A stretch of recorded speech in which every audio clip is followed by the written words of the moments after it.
Глава 3. Изборната трка и долгата приказна. Беа навистина доста необично друштво кога се собраа на брегот. Птиците со натопени перја, животните со прилепени влакна до себе, сите мокри до кожа, налутени и нерасположени. Првото прашање беше се разбира како да се исушат. Затоа се собраа на консултација и веќе по неколку минути на Алиса изгледаше сосема природно што зборуваа фамилиарно со нив, како да ги беше познавала сиот свој живот. И на вистина таа имаше доста долг спор со папагалот, кој на крајот почна да се и наети и везден да повторува. Јас сум постар од тебе и мора да знам поарно. А тоа Алиса не сакаше да му го признае без да знае колку години има. А кога папагалот одлучно одби да се ги каже годините, немаше веќе ништо да се зборува. Најодзади глувчето, кое што изгледа уживаше некаков личен авторитет меѓу сите нив, се извика. Седнете сите и слушајте ме, јас напрагу ќе успеам да ве исушам. Сите седнаа тогаш долу и направија голем круг со глувчето во средината. Алиса, загрижено и втренчнено, се загледа во него, зашто беше сигурна дека лошо ќе настане ако не се исуши набрагу. Рече глувчето со важен изглед. Готови ли сте сите? Ова е најсувата работа што ја знам. Ве молам за тишина. Вилијам, освојувачот, чие што право беше потпомогнато од папата во Рим, наскоро ги покори англичанице кои сакаа водачи, бидејќи одамна веќе си беа свикнале на грабежи и поробувања. Едвен и Моркар, воеводите на Мерешија и Нортамбрија. Киф, се закашла папагалот, потрепувајќи од морници.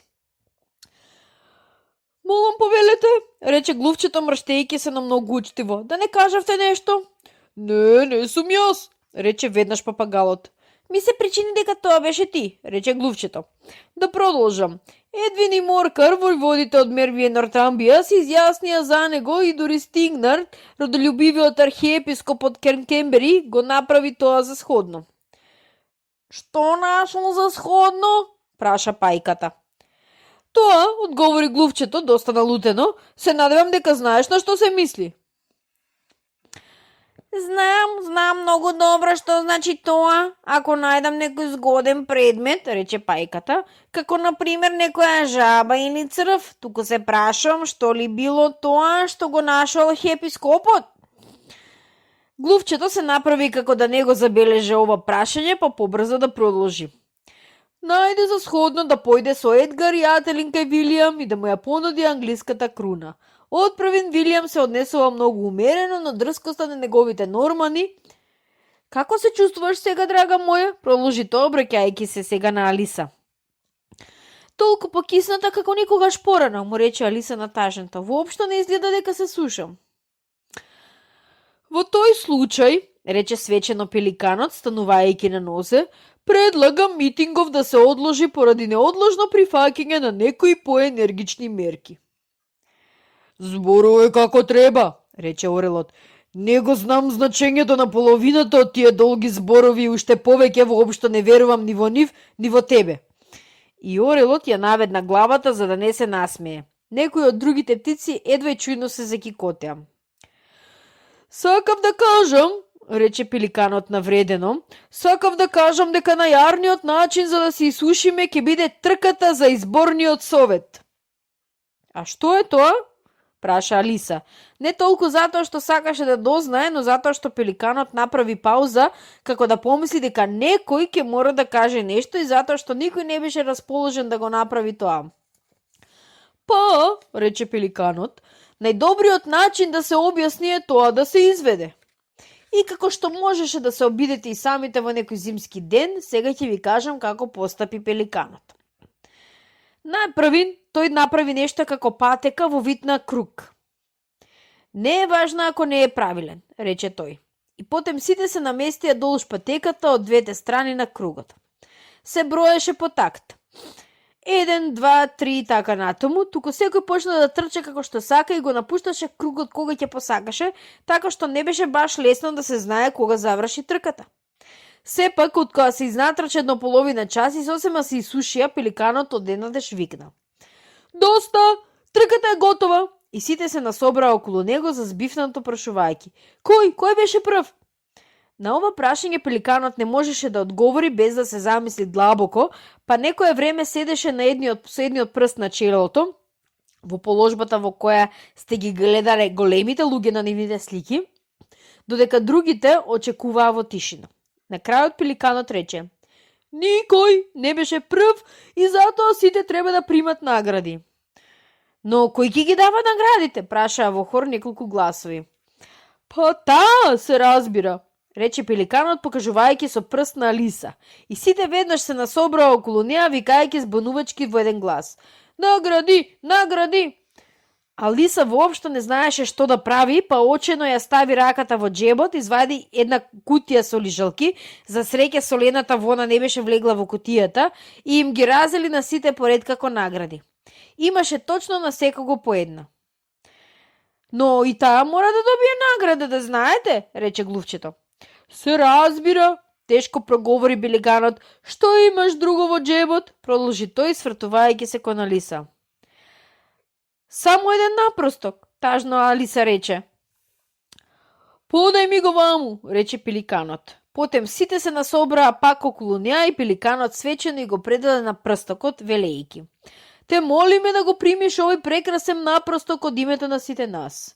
И сите се израдуваа по овој мал говор. На Алиса сето оваа работа изгледаше многу глупава, но сите изгледаа толку сериозно што таа не се осмелуваше да се насмее и бидејќи не знаеше што да каже, напросто се поклони и го зеде на прстокот, напрегнувајќи се да изгледа колку што се може посериозно. Следната работа беше да се излезат лижалките, и тоа предизвика вреве и бреготница затоа што големите птици се жалеа дека одвај може да им го сетат вкусот по проголтувањето, а малите пак се задавија и мораа да се удираат по грбот за да им олесни. Сепак, најодзади се беше свршено и тие пак седнаа во круг и ги помолија глувчето да им раскаже уште нешто. "Ти ми вети дека ќе ми ја раскажеш твојата историја, си споменуваш ли?" рече Алиса, "за да објасниш зошто ги мразиш буквите мајка?" додаде таа со шепот, речиси заплашена дека ќе го навреди уште еднаш. "Мојата приказна е тажна и долга како мојот опаш," рече глувчето, свртувајќи се кон Алиса и воздивнајќи. "Навистина, твојот опаш е долг," рече Алиса, гледајќи со чудење во обожот на глувчето. "Но не разбирам зошто рече дека е тажен." И додека глувчето зборуваше, таа продолжи да размислува за тоа, така што нејзината представа за обошот на крајот излезе нешто слично на ова. Мачката му рекла на едно глувче, што го сретнала пред едно дупче: "Ајде да те носам со себе, и јас ќе те судам тебе. Дојди, немој да бидеш луд, мораме да имаме суд, зашто од утро во цело немам ни едно добро дело." И рече глувчето на злобната мачка: "Таков суд без порота или судија би било губење на време. Јас ќе те бранам, јас ќе бидам судија," рече итрата стара мачка. "Ќе го земам сиот твој случај на грб и ќе те осудам патем на смрт." "Ти како да не ме слушаш?" и рече глувчето на Алиса оштро. "Кој знае на што ли мислиш?" "Се извинувам," му рече Алиса мошне покорно. "Ти сигурно си внимавал на третиот свиок од твојот опаш, зар не?" "Не сум внимавал на ништо и на ништо не сум се јазел," и викна глувчето луто. Јазел," рече Алиса, секогаш готова да каже нешто корисно и гледајќи загрижена околу себе. "Ах, те молам, помогни ми да го одмрсам." "Ништо слично не ми паѓа на ум," рече глувчето, станувајќи оделчувајќи се. "Ме навреди што зборуваш такви глупости." "Не мислев да го сторам тоа," молеше кутрата Алиса, "но ти многу лесно си се навредувал, знаеш ли?" Но глувчето само зареше како одговор. "Те молам, врати се и заврши ја твојата приказна," повика Алиса, и сите други се придружија во хор. Да, врати се." Но глувчето само заниша со глава нестрпливо и уште повеќе го забрза чекорот. "Каква штета што не остана," воздивна папагалот, штом глувчето сосема се изгуби од вид. А една стара рачица го искористи моментот да ја каже на својата ќерка: "Ете, драга моја, нека ти биде ова лекција, никогаш да не го изгубиш трпението." "Држи си го јазикот, мамо," и рече малата рачица малку зајадливо. "Ти би можело да ја натежаш и школката да го изгуби трпението и да се отвори пред твоите грабливи клешти."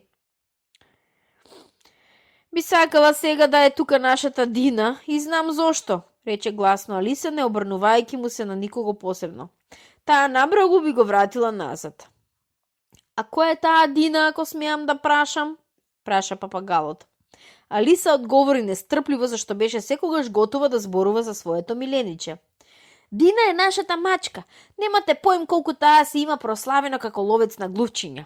О, да, само кога би знаеле како ги демне птиците, би можела да изеде некоја помала птица штом ќе ја види.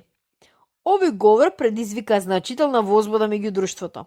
Некои од птиците почнаа веднаш да се прибираат. Една стара сврака побрза да забележи внимателно. Навистина морам да одам дома, ноќниот воздух се не чини за моето грло. А една канаринка им викна со треперлив глас на своите деца: "Ајде, драги мои, веќе е време да се легне." И сите тие заминаа со различни изговори, а Алиса набрагу остана сама. Порано да не ја споменев Дина, си рече таа нажалено. Никој изгледа не ја сака неа овде, а сигурно сум дека таа е најдобрата мачка на светот. Ах, мојата мила Дина, кој знае дали некогаш пак ќе ја видам. И тука Алиса почна одново да плаче, зашто се почувствува многу осамена и нерасположена.